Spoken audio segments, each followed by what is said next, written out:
It's time for another tale of a MeToo backfire. This story from the Huffington Post. Mississippi GOP candidate denies journalist campaign trip interview since she's a woman.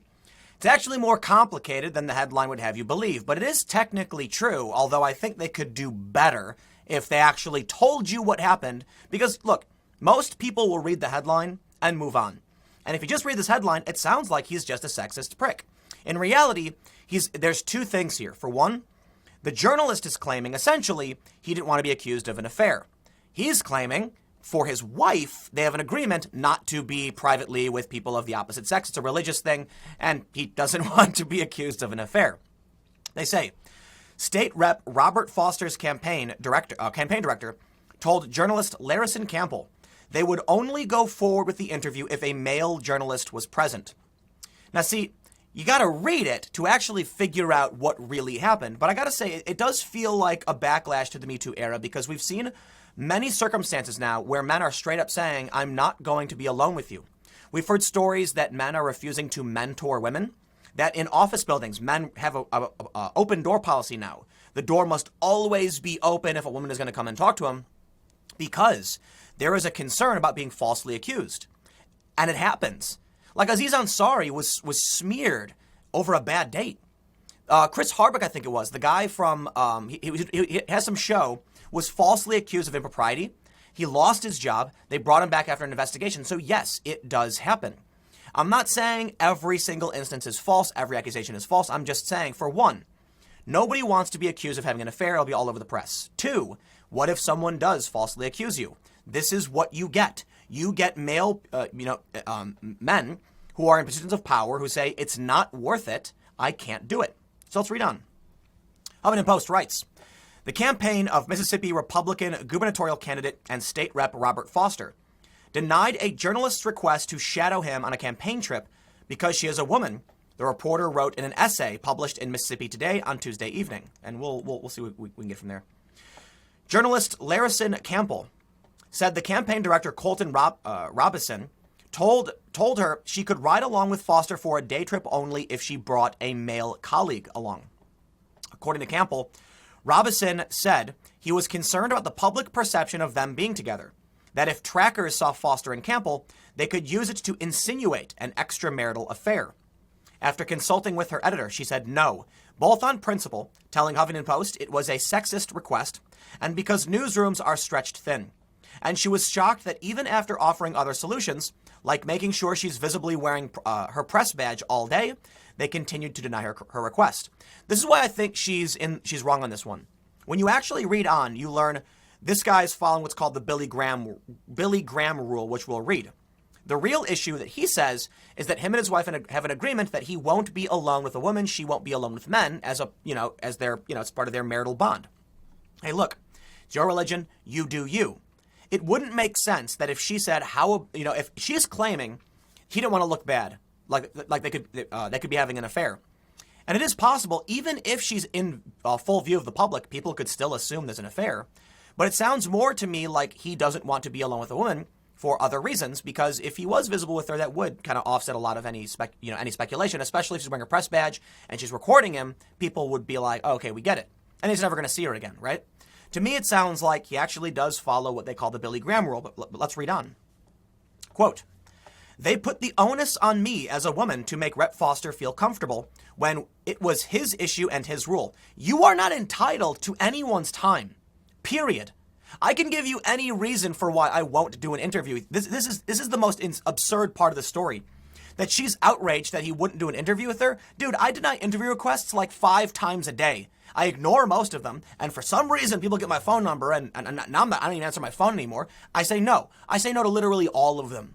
The only interviews I've done recently has been one for The Hill pertaining to the social media summit. I don't trust interviewers. I don't trust these outlets. And no, you're not entitled to my time. I can give you any reason I want, but she's saying the onus is on her as a woman to make him feel comfortable. Well, yeah, you're the journalist trying to get him to grant you his time. It's really crazy to me.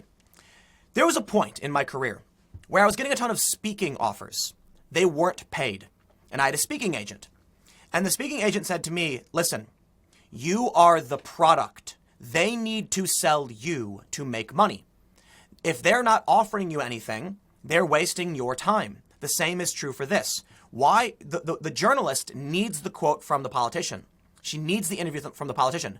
There's no obligation for him to give her anything. And if he has special terms because of his marriage or because of public perception, that's on you, period.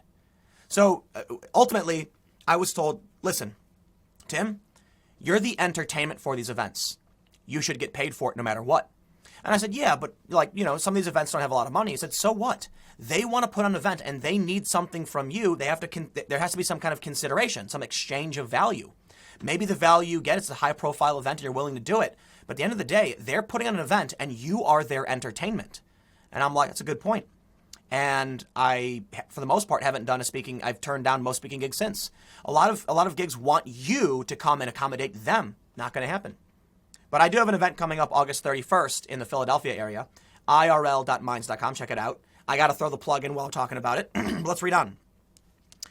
In an email, Foster told HuffPost that the decision was based on a commitment he and his wife made to follow the, quote, Billy Graham rule, a practice named after evangelical pastor who did not spend time alone with women who were not his wife, which is to avoid any situation that may evoke suspicion or compromise of our marriage. I am sorry Miss Campbell doesn't share these same views, but my decision was out of a respect for my wife, character, and our Christian faith, Foster said. He tweeted a similar response Tuesday night. Foster told HuffPost he wouldn't mind granting Campbell an interview. We just wanted to be in an appropriate and professional setting that wouldn't provide opportunities for us to be alone. Look, listen. If you are, this is normal. It's absolutely normal that when I reach out to someone for an interview, they say, here's what I can do and here's when I can do it. And I have to accommodate them, period. So Campbell said the Billy Graham rule rationale was never presented to her. Instead, the campaign spoke to her about the concern that, quote, trackers would try to make him look bad.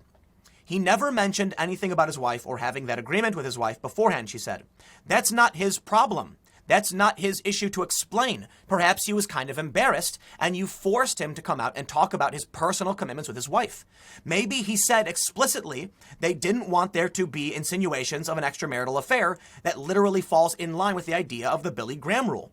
Maybe you are now forcing him to step up and reveal details about his personal life. The sheer gall of so many journalists to think they're a special class of people that are just so elite. They're elitist and entitled to what you to you and your time. Let's read on. They say the professional barriers women face as a result of optics is not unique to the journalism industry. A study last May from leanin.org and SurveyMonkey found that 60% of male managers said they're not comfortable engaging in work activities with women, including mentoring. A 33% increase from the year before. And yes, it's literally the MeToo era. Men don't want to be accused. I am not going to risk anything having to do with my life to accommodate you when I don't have to. I owe you nothing. You deserve nothing from me. And if you want something from me, then let's work out how to make it, best available to you. But if I decide for any reason you can't talk to me, well, then so be it. Campbell spoke to Foster first on Saturday. He appeared non-committal, but seemed somewhat enthusiastic, Campbell told HuffPost. Robison called her back Sunday afternoon and they talked about the details of the trip she headed. They would go down to the Gulf Coast on Thursday, a couple of hours from Jackson. Then they'd come up through a few towns in the southern part of Mississippi. It'd be around a 15-hour day in total. It's not a small time commitment, Campbell said, but a great opportunity for a window into the campaign. She wanted 15 hours of his time. Man, it is the sheer audacity of the journalist class to think 15 hours is someone's entire day. You get 8 hours of sleep, you got 16 hours. So you sleep for 7 to 8 hours, you wake up, you spend an hour or two, you have an hour of like getting ready for work, having breakfast, taking a shower, then you've got about 15 hours. She quite literally wanted his entire day. And he said, okay, bring a dude. And she said, no. And now she's angry about it. Campbell received the request. Robinson reportedly asked if she could have a male colleague, Huffington Post, get a copy editor. He asked if she could have a male colleague accompany her. HuffPost attempted to reach out to Robinson through the campaign, but did not receive a response. Campbell told HuffPost it would have been different if the campaign suggested a male staffer accompany her. Instead, they were telling her since she was a woman, she should provide the additional resources. No, it's because oh my God. You know what, man? We have a real problem with entitlement in this generation. I kid you not. People who think they're owed things. Yeah, You want to come? You take care of the resources. Could you imagine if someone was like, I want to do an interview with you and I want you to pay the bill for the restaurant and rent the space so I can, no. Here are my terms, take it or leave it. They go on to explain who Foster is. I'm not super concerned. They say Campbell has been covering Foster's campaign. She broke his bid for the governor's mansion in November and later wrote a story about him being offered a large amount of money by a Republican operative not to run for governor. But this isn't just a Mississippi or GOP issue, Campbell said. Campbell has had friends and others reaching out and telling her they've faced situations. These things feel familiar. The conversation this ordeal raises is an important one. Campbell later explained, politics has been, up until the last couple of decades, almost an entirely male space. I think this is an echo of that. No, this is an echo of the MeToo era and men being concerned that they will be smeared, maligned, accused, and they don't want that to happen. They mentioned the Lean In survey, a direct result of the MeToo era, and they even say that. I'm pretty sure, I don't want to pull it up, but my understanding is they say straight up that in the wake of MeToo, many men are concerned about being accused or other people spreading rumors and it causing problems for both men and women. So they're like, no, men don't want to mentor women anymore, and I don't blame them. Could you imagine what it's like for a 35, 40-year-old guy with a 25-year-old woman? People are going to say all sorts of things. Sorry, that's the culture that's being fomented by the left, by the feminists.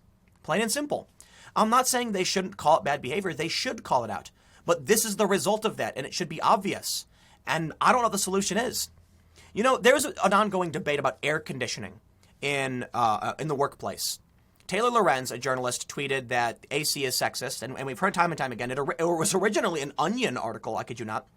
And she got ratioed, the biggest ratio I've ever seen. That means on Twitter, she had like 100 retweets, but like 10,000 replies from people telling her she's wrong. A lot of insults, which I think are unfair because Taylor's actually a really, really nice person. And so it's one thing when someone makes a bad faith, nonsensical, statement. It's another thing when you have someone like Taylor who actually is really, really nice. And I tremendously respect her, even though I disagree with some of her stories and writing. She's very nice and cordial, and she's deserving of respect. So I will not I try not to disrespect people based on their opinions. I think her opinion's wrong. That's fine. What she said was, I should be allowed to wear a dress in the summer. Her solution is that men should be allowed to wear shorts and polos as well. Sure, but that's not necessarily the issue. The argument that men are hotter because they wear suits is not necessarily the only issue. Men feel about 10 degrees warmer, period. So now we're facing this so here's the point I'm trying to make. Why should a woman be allowed to wear a flowery sundress in summer? Why shouldn't she wear the same proper attire as everybody else? Why should the argument be that men should be able to dress down? The issue is, as Jordan Peter brings up, why do women want to appear sexually attractive in the workplace? That shouldn't be appropriate. The workplace is for business. And perhaps, as Jordan Peterson suggests, women shouldn't wear makeup and low-cut tops and dresses. They should wear business attire, and they shouldn't be wearing makeup. Now, it's an interesting question. I think people should wear what they want to wear to feel confident and powerful. But there is something to be said about a woman who wants to wear a dress in the summer. It's interesting to me. It's interesting because men have very few attire choices. Women have a ton of different things they can wear, and they can wear suits. So they're upset that because they want to wear a dress in the summer, they're too cold. But then you have the whole issue of Me Too. Should we get rid of air conditioners in the workplace so that women can wear dresses? Or should we say women should have to be held to the same standard as men? Should men be held to the same standard as women, or women to the same standard of men? That's the question. So perhaps there's a solution in saying men don't have to wear suits. But one of the issues is men don't wear suits because they're forced to. They do it because it's considered proper business attire, and a dress isn't. Right? So ultimately, the issue comes down to this. If women want to dress down and appear sexy in the workplace, it creates a Me Too problem. It is there's an argument to be made. And it's silly to me that a lot of the feminists on the issue say, women, it's not the woman's fault if she wants to appear sexy. It's like, no, but I'm not talking about assault or harassment. I'm talking about unwanted romantic, inclinations. So by in every capacity, it is wrong for a guy to harass or assault a woman, period. What I'm trying to refer to specifically is if a woman wears a low-cut top and she looks very sexy and attractive and she's wearing a flowery dress, and then a man starts making advances to her and she gets angry about it, well, you're looking attractive and that's the result you get. Should we say to men, you are not allowed to ask women on dates or, make advances on them? I'm not talking about assault or harassment. Again, I'm talking about a guy saying, like, you look stunning. Would you like to go on, on a date with me? I think you're beautiful. A lot of women will find that inappropriate and say it's not fair that women get treated this way. But at the same time, that's part of normal human interaction. Anyway, I'm not going to go on super long on this one. I got to record a ton back to back. So, but here you go. First of all, final thought. Journalist, you're not entitled to anyone's time. Okay? If that's his conditions, so be it. And secondly, this is what happens in the Me Too era. Good or bad, whatever your opinion, this is what could be expected. Expect to see more. Stick around. More videos coming up. The next one will be at youtube.com/timcast, a different channel, and I will see you there.